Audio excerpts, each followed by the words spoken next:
आप सुन रहे हैं पवन राजा की आवाज में।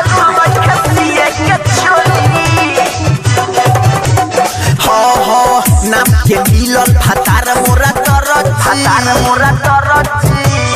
हाय रे करेला सखी खाली आपन मरजी हाय रे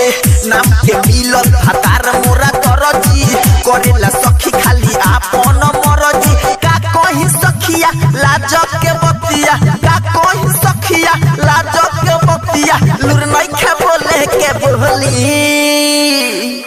किया रे सोया के लुर नइखे सिए के चोली किया रे राजा के लुर नइखे सिए के चोली नाम के मिलल फतार मोरा तरजी करेला सखी खाली आपन मरजी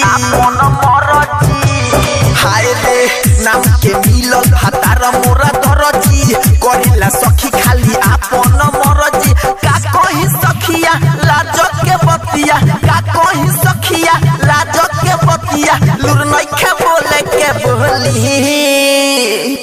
किया रे सोया के लुर नइखे सिए के चोली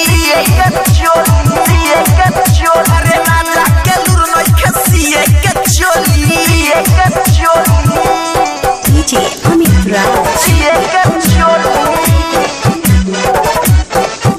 Radha Krishna Recording Studio Samanda Job अरे राजा के लुर नइखे सिए के चोली हमरा के बुझेला बड़ी हाई फाई हमरा के कहेला की कर तुर पाई अपना के बुझेला बड़ी हाई फाई हमरा के कहेला की कर तुर पाई चौक पहिले दुकान बाटे फरजी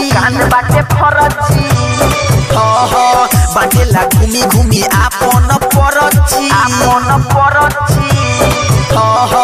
चौक पहिले दुकान बाटे फरजी बाटेला घूमी घूमी आपन परची कुछ दिन दिल्ली तो कुछ दिन घरे कुछ दिन दिल्ली तो कुछ दिन घरे रहे तो कुछ न बोली किया रे राजा के लुर नइखे सिए के चोली मोरा भतरा के लुर नइखे सिए के चोली DJ Amit Raj